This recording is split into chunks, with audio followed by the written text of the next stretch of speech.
keingintahuan atau penasaran dengan industri kopi yang waktu itu berkembang begitu pesat di daerah lingkungan saya tempat saya tinggal. Jadi saya putusin untuk akhirnya mengambil sebuah kursus.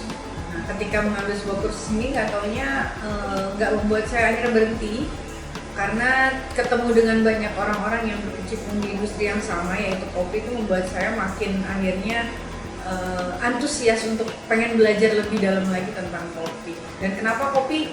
Tentunya karena orang-orang yang saya temukan ketika saya belajar maupun saya berpartisipasi dalam kegiatan yang kopi ini cukup menyenangkan. Orang-orangnya seru, orang-orangnya juga kreatif, dan kita bisa sama-sama interaksi dan juga cerita pengalaman masing-masing di kopi, baik itu dari dalam negeri maupun dari luar negeri.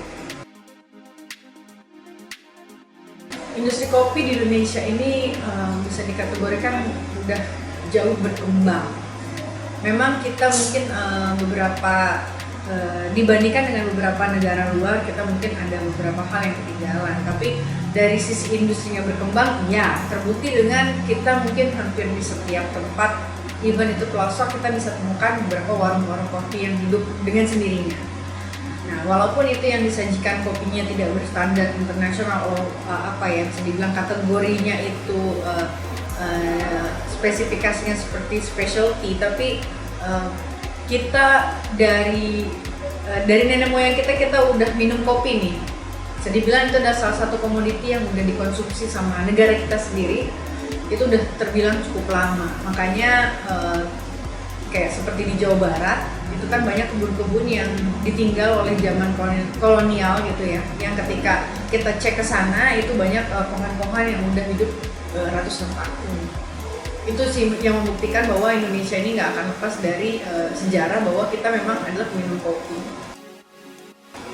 Pemerintah itu, kalau saya melihat bicara tentang pemerintah, bagaimana mereka itu memberikan support terhadap industri kopi ini sih sebetulnya udah bisa dibilang sangat banyak, dan hampir setiap departemen mereka selalu ketika bicara kopi mereka juga punya harapan-harapan besar terhadap kopi, baik itu tentang produktivitasnya, tentang kualitasnya, tentang bagaimana kita bisa bersaing nih kepada negara-negara luar yang sesama produsen kopi. Tentunya itu nggak akan bisa jalan ketika dari sektor hulu sampai hilirnya ini nggak punya inisiasi yang sama dengan pemerintah. Nah, kalau saya melihat sih program-program pemerintah udah banyak banget yang mendukung perkebunan kopi, baik itu petani maupun industri yang ada di hilirnya. Mensupport kompetisi, baik itu juga mensupport distribusi dan sebagainya.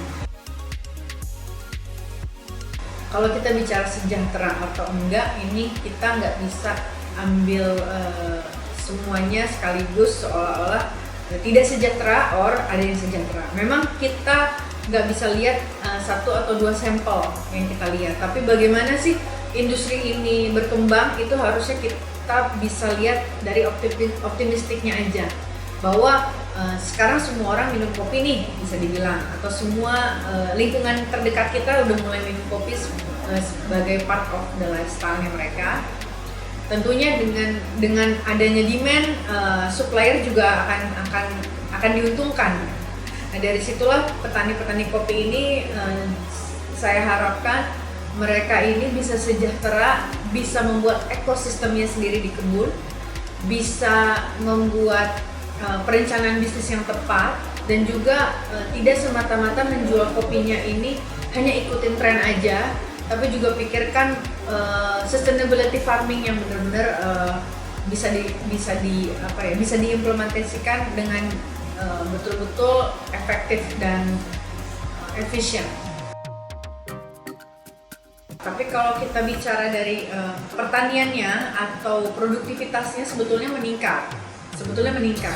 Namun yang jadi masalah adalah ketika pandemi itu melanda dunia, itu adalah distribusinya yang sulit.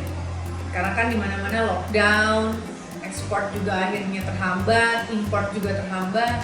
Disitulah akhirnya titik di mana kebutuhan kopi di dunia ini sekarang lagi tinggi-tingginya, ditambah lagi dengan Brazil yang punya permasalahan gagal panen. sebagai negara top produsen di dunia, tentunya mereka akan mencari kopi-kopi di ranking di bawahnya lah, untuk mereka penuhi kebutuhan per kapitanya dari setiap negara. Di situ makanya peluang Indonesia untuk bisa menguasai pasar global tentunya itu adalah momentum sebetulnya. Yang penting itu diiringi juga pemahaman dari kita sendiri, juga bagaimana cara kita memproses kopinya. Ini tentu perlu dukungan dari semua pihak, dari semua pelaku kopinya. Ya saya harapkan dengan demand yang sekarang udah makin tinggi, bermunculan banyak banget franchiser kopi-kopi yang sekarang udah menjamur di mana-mana. Saya harap sih penyerapan kopinya dalam negeri kita sendiri aja udah maksimal mungkin. Kalau perbedaan itu sebenarnya karakteristik. Kalau kita pelajari tentang bagaimana sih karakter kopi itu bisa muncul, kita nggak usah jauh-jauh compare dari negara kita sama negara luar. Kita bicara dari bagian Jawa Barat juga Bali, itu aja punya karakter yang berbeda. Kita nggak bicara kopi ini ditambah dengan ingredients lainnya, tapi ketika kita mencoba kopi atau kita mencicipi kopi itu benar-benar pure dari kopinya itu sendiri, kita pasti akan temukan karakternya yang beda dari setiap daerah. Karena apa? Karena genetik dari kopi itu sendiri juga udah membawa karakter. Environment yang tempat di mana tumbuhan itu tumbuh juga sudah membawa kontribusi karakteristik dari kopi itu sendiri.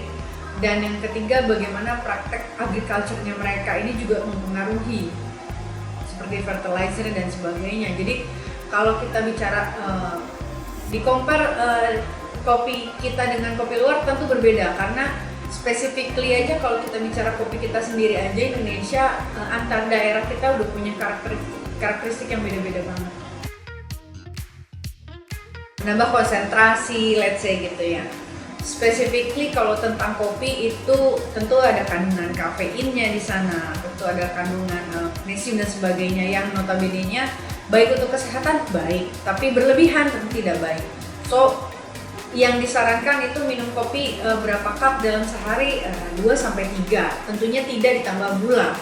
Jadi saya selalu optimis ketika orang-orang yang memang pengen tahu tentang kopi, pengen sehat juga dengan minum kopi, saya akan selalu sarankan untuk tidak minum dengan campuran lainnya, karena kopi yang baik itu kopi yang pastinya punya flavor yang bisa dirasakan sama penikmatnya tanpa ingredients tambah.